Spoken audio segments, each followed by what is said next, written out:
Welcome to Beyond the Mission Doors, the official podcast of the Erie City Mission, brought to you by Money Radio WPSE. My name is Brian Johansson, and every month we will sit down with the people, partners, and stories shaping our community. From the staff working on the front lines, to the residents rebuilding their lives, to the specialists and organizations making our mission of restoring hope and transforming lives possible. On today's episode, Inside the Shelter, Life Service, and the Door That's Always Open, we are joined by Phil Fromyer, manager of Samaritan's Care Emergency Men's Shelter, to take you inside one of the most vital lifelines of the city of Erie. All right, so I'm Brian Johansson, CEO of the Erie City Mission, and without further ado, let's get into it. So first, before we get into your current job, I have to announce and remind everybody that Phil just got in this last few months quite a recognition from Erie. Yes. Tell us what that was. So I got the 40 under 40 for Erie. So what that is 40 people doing really good work in Erie and the surrounding areas under the age of 40 years old. Very congratulations. Thank you very much. And you work for us. I do. We're very excited about that. I am excited also. Yeah, we're very proud of you. Great work. All right, so tell me, like if you were giving a tour of the mission to a guest, volunteer, how would you describe in a couple sentences your elevator speech of the Samaritan's Care Shelter? We have 56 beds. We have a few emergency cots for our outreach team. And as it is an emergency shelter where somebody comes to sleep, we do so much more to that. We provide them dignity, case working, transportation, and meals also. Mm-hmm. Yeah, it's wonderful. I think it's one of the only in Erie that has this 24-hour kind of really open door policy. I know the police bring a lot of folks to you. I know a lot of folks are dropped off from Hammett Health System, hospital. It's just a real wonderful example of how Erie is doing its best to love people. So you walk through Samaritan's Care and you're talking about what it does for individual men and not women. We'll talk about that in a second. So what does an average day look like for you as you manage 56 men who have different personalities and different ages? Talk about that. Yeah, so each day is really different. I guess a typical day would look like the guys get up at 6 a.m., breakfast is held from 7 to 8 in the morning, and then the fun starts. We transport about 20 guys a day to doctor's appointments, mental health appointments, drug and alcohol appointments, and also, we do not transport to work, but if they're finding a job, we will transport to maybe an interview, or we work with just-in-time staffing a lot. Mm-hmm. We'll take them up to just-in-time staffing, and Kylie and her team up there will help them get employed here in the city. Okay. And then, we have case management, so that's super important. We're helping guys get their food stamps turned on, their insurance turned on, having Nurse Sarah come through and fill the medications for the guys. We're actually running out of room for our medications, which is a very good thing. Before, not too many people were taking their medications, right. And right now we have about 30 to 35 guys who are actively taking their medication, mm-hmm. which is really important because we are an emergency shelter, but we're not just a place to sleep. We want these guys to grow while they're here, and also at the end of their stay, we don't want them to go to another shelter. We don't want them to go onto the streets. We would like to see them get housed mm-hmm. and be stable and move mm-hmm. to something more permanent. Mm-hmm. Yeah, so what's the ages of individuals you can serve? Right, it is 18 and up. And right now, I think the last report I ran, the average age was 52 years old. Okay. So that's a big change from a few years ago. Right now, the nursing homes are jam-packed. There's not much space. So we're seeing more medically complex people coming through the door, which is very tough on the staff because, we're not nurses. Yeah. We're not doctors. Yeah. I have 4 guys over there on oxygen right now. like big oxygen concentrators. Mhm. So they have the concentrators for when they sleep, and they have the mobile oxygen for when they're moving and grooving around the city. Yeah. So this is, like I've said a couple times on the podcast, that these are individuals who've fallen through the cracks of society, and so their last stop or their last hope would be the Erie City Mission for them, or else they'd be on the street or in a bad situation. So as far as how long can they stay in the shelter? So it varies. We give a 60-day stay to start. And then, like I was speaking on earlier, if they're working with me, they're working with our case management team, and they say they gain employment. We all know employment right now is tough. And when we go through the temp agencies, sometimes they're not making their full amount of money. So we will give them a 30-day extension to get to 90 days. And then if they're actively working towards housing and they're close and they're meeting with me, I'm talking with landlord, we can also give them another 30-day extension, so we could get them close to 4 months. Yeah, and that can be a critical time for a person who's kind of really, I don't know where to go, and then you're taking them from where I don't know where I'm going to go to a job and some housing. That's pretty important. I know our stats show last year we got 170 individuals housing. And that's between our all of our programming, both our long-term program and the shelter. And you're a big part of that. So you work with landlords and you work with a lot of folks to try to get them housed. Very important.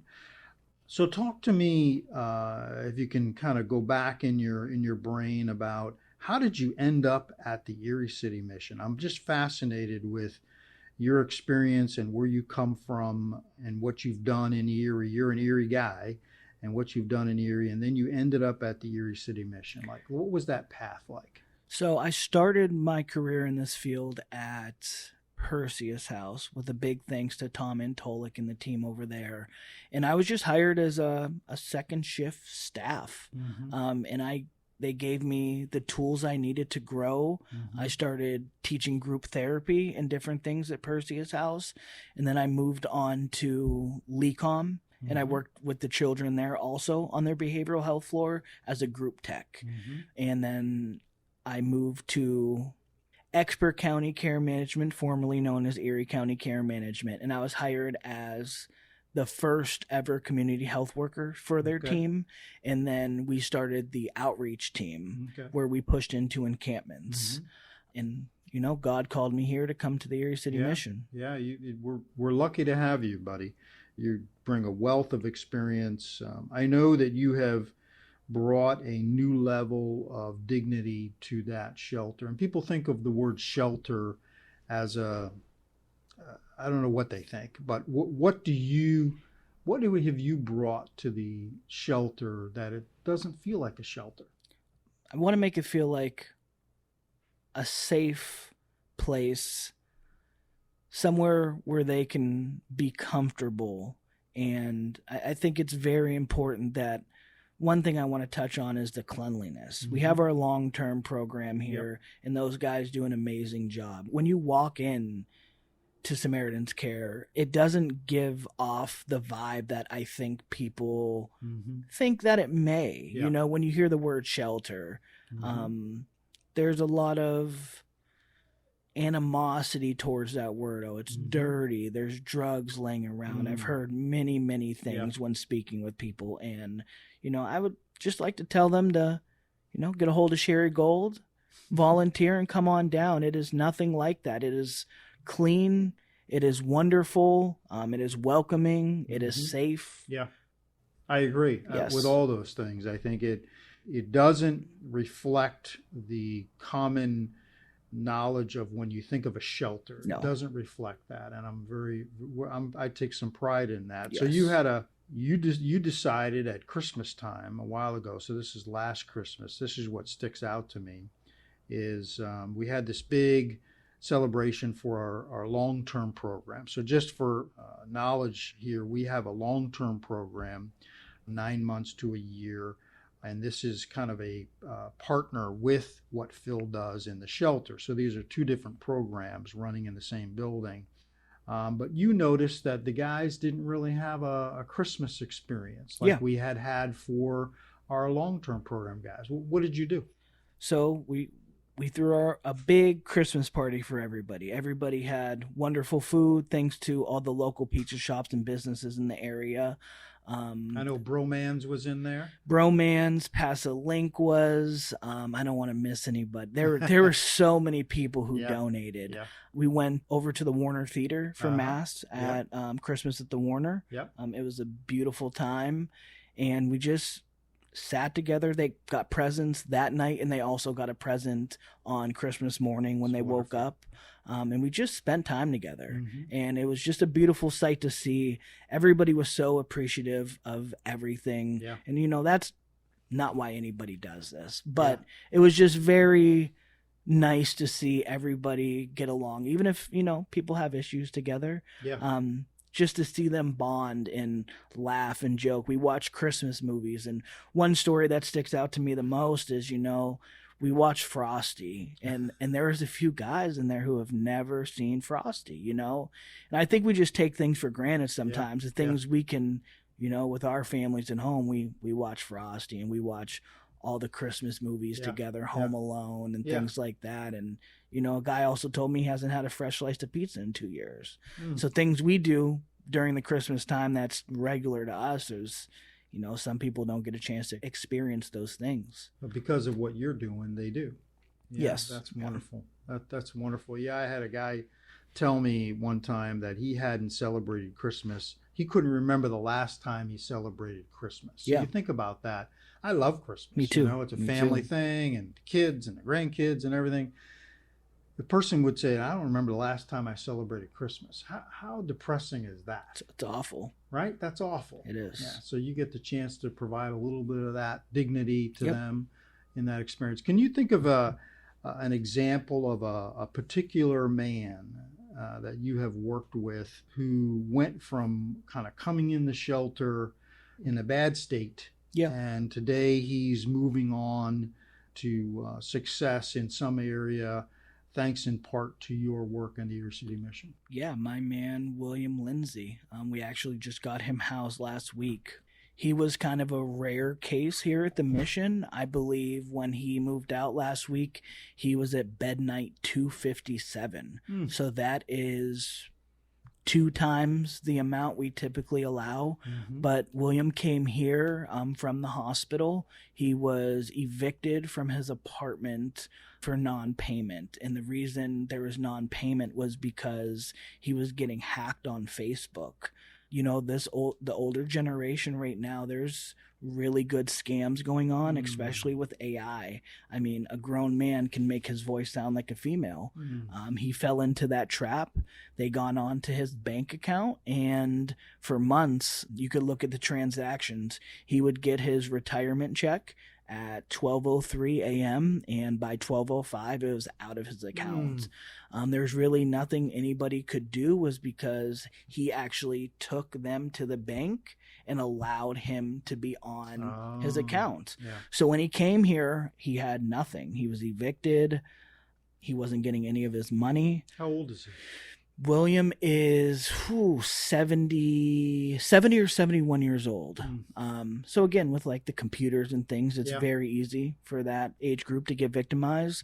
So when he came here, it took about 2 months for us to kind of figure everything out and get him a new bank account.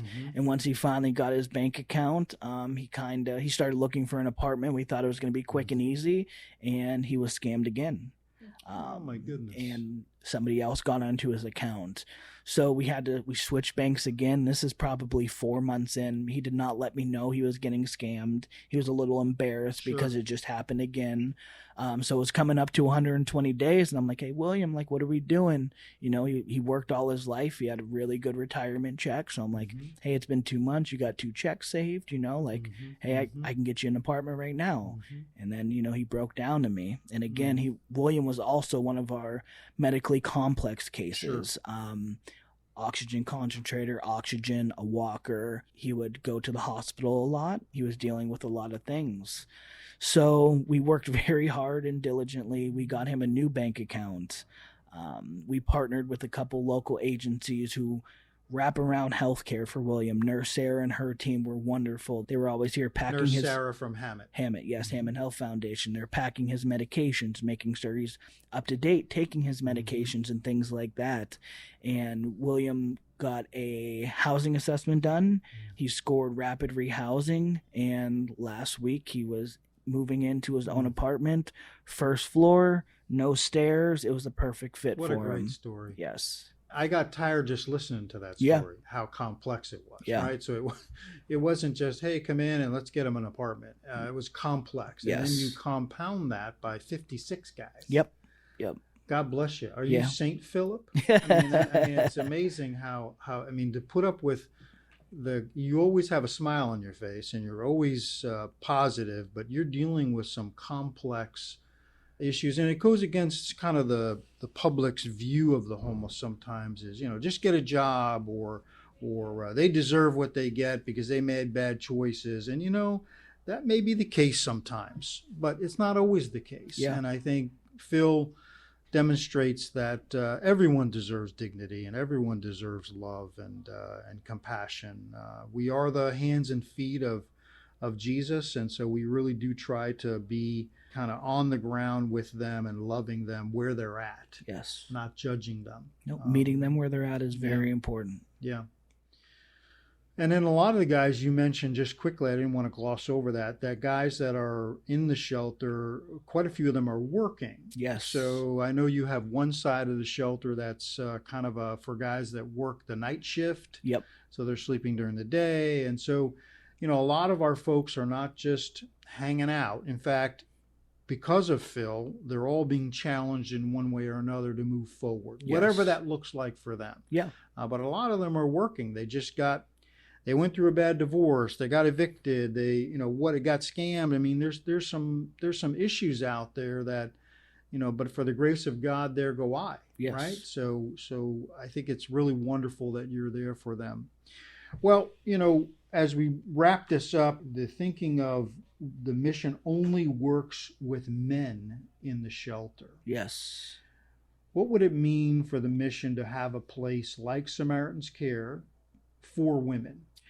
It would mean everything. When I did outreach, there is very rarely a female bed available. And then when you add kids into the mix, there's never a bed. Yeah. And kind of looking through the pit count numbers, 42 families with children that were deemed homeless. That is correct, but it's a little cloudy in that area, because to be considered homeless in Erie County, you need to either be in a shelter or be staying in a place that should not be habitated by a human. Mm-hmm. So we're talking maybe a house with no gas, no electric, things like that. Encampment. An encampment. I worked very closely with the Erie School District, and a lot of their families are doubled up. Mm-hmm. And technically they're not considered homeless. Mm-hmm. We all have family, and I know for certain if one of my sister's brothers needed somewhere to go with their children, mm-hmm. I would let them come to my home, but that's not a sustainable situation. It is not. Yeah. And they miss out on a lot of resources because they're not deemed homeless. Yeah. So to have a place where they can go and, access those resources is so important. Yeah. So you got a chance a little while back to tour the Our Lady of Mount Carmel school that we have purchased. Tell me your thinking as you walked around that school with your family was there. Yes. I seen hope, for Erie County, for the families that are doubled up. They're going to have a chance to, access these resources. Mm-hmm. The long-term Grace House is going up there. Yeah. It's going to be an amazing place. I've seen, there's the workups that were on the wall, and there's going to be a playground, mm-hmm. and there's just space for kids to be kids, and, not have to worry about adult things. Yeah. I always seen that a lot working with children, is that, the kids are, they grew up very fast. Yeah. Are we going to have running water when we go home? Yeah. Are we going to have gas? Are we going to have electric? Think about that. You think about the stability. You think about the pressure on a mother who's on her own with a couple kids, and now how am I going to feed them tonight? Or how am I going to get them to school? Or how am I going to, these are pressures for every mom, but think about not having the resources to do that. Yeah. In a lot of the schools, you're using a tablet now, you're using a laptop. And if you don't have electric, you can't charge that when you go home. So now the kids can't do their schoolwork. Yeah. I mean, there's just so many obstacles and hurdles that families have to get over. And people listening to this would say, wait a minute, people are living without electric and people are living without water? Yeah. That's a reality in Erie. Not a lot, but there are enough to become a problem. Yes. So the Haven, our efforts of the mission is really to expand our work into caring for women and women with children. And so the Haven we'll have a portion of it as mirror what Samaritan's Care does for men, we'll do for women and women with children. Yes. Everyone I've talked to has been like, can you open tomorrow? I mean, that because there's such a need for that. So, well, hey, in closing, is there any comments you'd like to make to those that are listening? And because last year you served 557 men. So let's think about that. 557 men in the Samaritan's Care shelter. That's astonishing. In Erie. Yes. Yeah. 557 men in our shelter. Some might have stayed for a week, some might stay for 3 months, 6 months, but you're there, served 557 men. Those are 557 men I'm grateful that I got to meet, pour into, and hopefully they're on their journey still. Some are housed, some are not, but when they're ready to come back to the mission, our doors will always be open. Well, you're inspiring, Phil. I mean, I think the numbers speak for themselves, but numbers don't tell the story of the culture you've created in Samaritan's Care of compassion, of welcoming. And that's not to say that every guy who comes through there is easy to deal with. I mean, you got some mental health issues. You've got some guys coming right out of prison. So this is a challenging environment, but you do it with grace, and we're proud to have you. Thank you. All right, so as we wrap up on this episode of Beyond the Mission Doors, a huge thank you to Phil Fromyer for joining us today. If you'd like to learn more about the Erie City Mission or get involved, please visit eriecitymission.org. Tune in next month where you'll hear from Sam Meyer, a past New Life participant and current board member. Thank you for listening, and remember, this is our city, our mission.